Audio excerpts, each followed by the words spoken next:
In the heavily contested skies over the Western Pacific, a quiet revolution in military aviation is underway.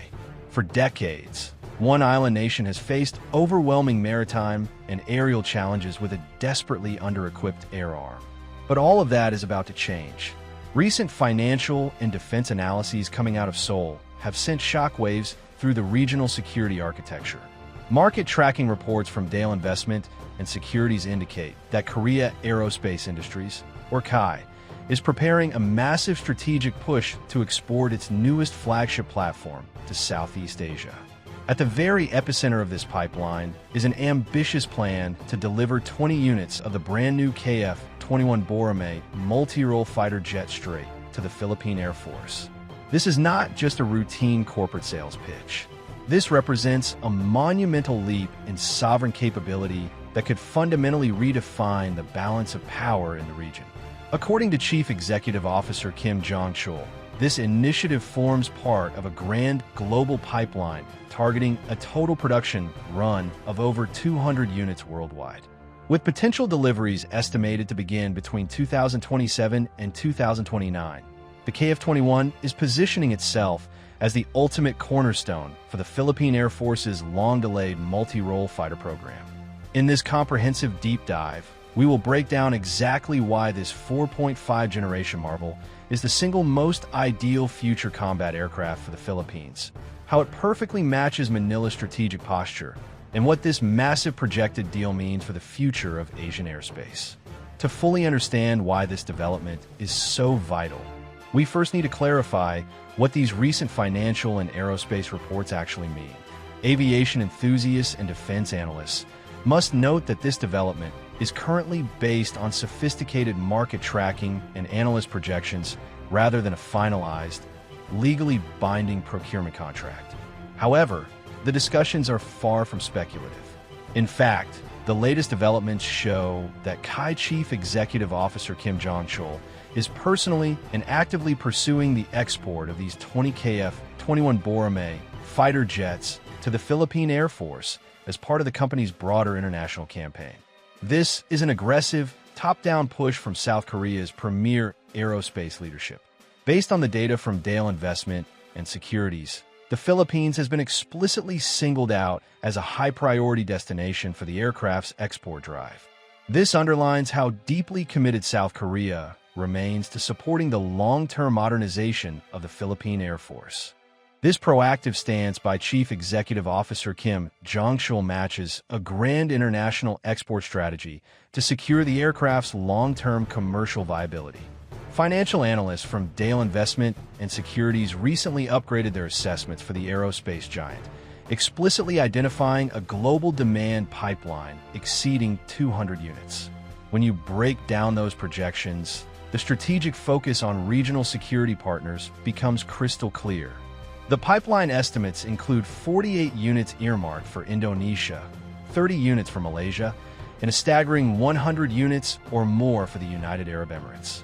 But standing right at the forefront of the immediate export horizons is the Philippines, with a projected acquisition of 20 units. If realized, the Philippine Air Force would not just be another customer. It could very well become the first true international export operator of a platform that is currently entering full-scale serial production in South Korea. This timeline is incredibly ambitious, aiming for initial transfers to begin as early as 2027 and continuing through 2029.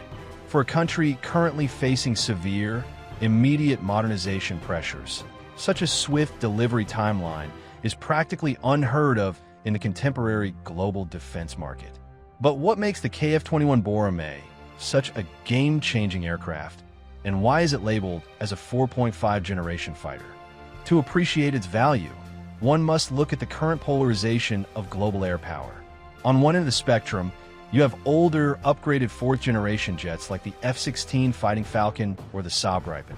While capable, these platforms lack modern signatures. On the opposite end, you have ultra-expensive, highly restricted fifth-generation stealth fighters like the F-35 Lightning II, which come with severe political strings attached. The KF-21 occupies a revolutionary middle ground. Developed by South Korea with assistance from global defense leaders, The Boramae features a sleek, low-observable airframe designed from its inception to drastically minimize its radar cross-section. From its angled twin vertical stabilizers to its clean underbelly with internal weapon bay provisions, it looks and behaves like a true stealth fighter. While the initial production blocks will carry weapons externally on hardpoints, classifying it technically as a 4.5 generation platform, the aircraft was meticulously engineered with an open architecture. This means that as technology matures and budgets expand, it can be seamlessly upgraded to a true 5th generation stealth fighter with full internal weapon storage.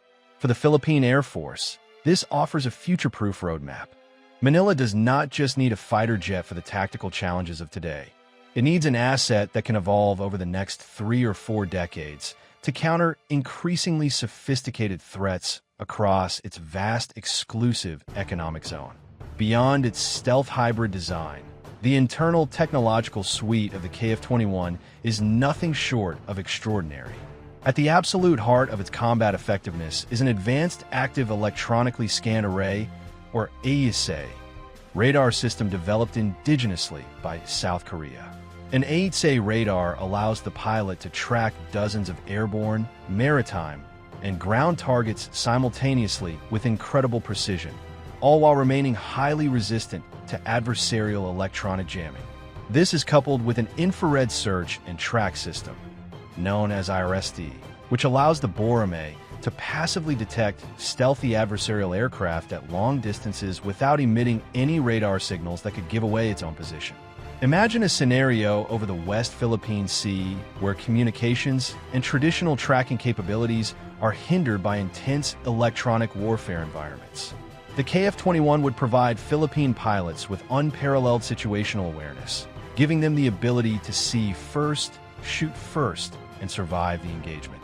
Furthermore, the aircraft features a robust twin-engine configuration powered by General Electric F414 engines.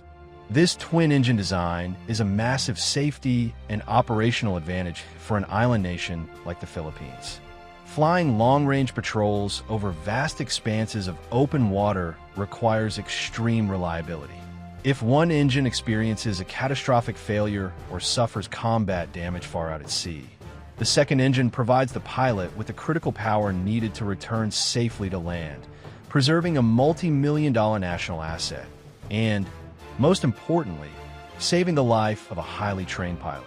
To fully grasp why the KF-21 is the most ideal choice for the Philippines, we have to look closely at the existing logistical footprint of the Philippine Air Force. This is perhaps the most compelling argument of all, rooted in a concept known as fleet commonality. In 2014, the Philippines made a landmark decision to acquire 12 F-50 Golden Eagle light combat aircraft from Korea Aerospace Industries. At the time, critics doubted the light fighter's utility, but the F-50 quickly proved its immense worth. It became the crown jewel of the Air Force, performing exceptionally well in real-world combat operations during the Marawi siege and serving as the primary supersonic trainer and air defense platform for the nation. Because the Philippine Air Force has spent over a decade operating, maintaining, and mastering a Kai platform, the transition to the KF-21 would be incredibly smooth. The F-50 and the KF-21 share an immense amount of design philosophy, pilot cockpit ergonomics, maintenance logic, and engineering standards. Philippine technicians are already deeply familiar with how South Korean defense logistics operate. They have established supply chains, direct communication channels with Kai engineers, and a proven track record of high operational readiness with Korean equipment. If Manila chooses a completely different platform, such as a European or an American competitor, they would have to build an entirely new logistical ecosystem from scratch. That means purchasing new specialized tools, establishing separate spare parts repositories, learning distinct maintenance protocols, and funding completely different pilot training regimens. By selecting the KF-21, the Philippines can leverage its deep, existing relationship with Kai, ensuring that the integration of a heavy, twin-engine multi-role fighter is achieved at a fraction of the time and cost compared to starting fresh with a brand-new supplier.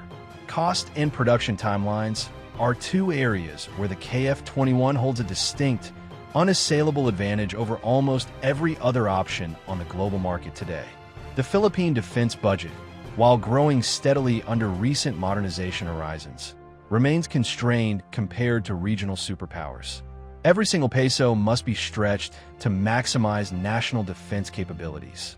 Traditional Western fighter jets are not only astronomical in terms of upfront acquisition costs, but their operational cost per flight hour can quickly drain a developing nation's treasury. South Korea, however, has perfected the art of cost-effective, high-rate defense manufacturing. Because Kai is spinning up massive production lines to meet the domestic needs of the Republic of Korea Air Force alongside a projected pipeline of over 200 export units, the economies of scale will drive down the cost per unit significantly. Furthermore, the delivery timeline projected by analysts, stretching from 2027 to 2029, presents a golden opportunity. Major Western defense manufacturers are currently severely bottlenecked with backlogs that stretch well into the 2030s due to global supply chain disruptions and surging domestic demands. If the Philippines were to order alternative aircraft today, they might not see a single delivery for 7, 8, or even 10 years. The KF-21 offers an immediate, viable bridge to security. It ensures that 20 high-performance, advanced fighters can be on the tarmac in the Philippines before the end of the decade, providing a credible deterrent precisely when regional tensions are predicted to reach their peak. Another critical factor to consider is South Korea's highly flexible approach to technology transfer and international defense partnerships. Unlike other major powers that place extreme political conditions and restrictive end-user certificates on their hardware, Seoul has consistently demonstrated a willingness to cooperate deeply with its partners. For the Philippines, this could open the door to domestic maintenance, repair, and overhaul capabilities, often referred to as MRO. Establishing localized servicing facilities means that the Philippine Air Force would not have to ship its aircraft back to South Korea for major overhauls or structural repairs. This boosts national self-reliance, creates high-tech aerospace jobs within the Philippines, and ensures that the fleet remains highly available during times of crisis. Additionally, the KF-21 is built from the ground up to integrate with cutting-edge future technologies, including unmanned aerial vehicles and collaborative combat aircraft. As the Philippine Air Force looks to build a modern, networked defense grid, the Boramae can act as an airborne command center, controlling swarms of reconnaissance and strike drones to multiply its combat effectiveness over vast maritime domains without putting additional human pilots in harm's way. This forward-looking capability ensures that an investment made in 2027 remains highly lethal and relevant well into the mid-century. When we look at the entire picture, the analysis provided by Daol Investment Securities paints a deeply compelling narrative. The KF-21 Boramae is not merely an alternative option for the Philippine Air Force multi-role fighter program. It is arguably the most logical, practical, and strategically sound choice available. It solves the twin challenges of immediate threat deterrence and long-term capability evolution. By bridging the gap between fourth and fifth generation technology, it gives the Philippines an asymmetric edge in maritime domain awareness and territorial defense. The proposed pipeline of 20 units would completely revolutionize the operational capacity of the Air Force, transforming it from a localized defense force into a potent regional airspace guardian. Supported by a trusted partner in Korea Aerospace Industries, backed by over a decade of successful F-50 operations, and delivered on a timeline that no other manufacturer can match, the Boramae stands ready to answer Manila's call. While we await a formal contract signature, the strategic alignment between Seoul and Manila suggests that the future of Philippine air superiority may very well be forged in the factories of South Korea. What are your thoughts on this incredible defense projection? Do you think the KF-21 Boramae is the right choice for the Philippine Air Force? Or should Manila look toward alternative Western fighters? Let us know your thoughts in the comments section below.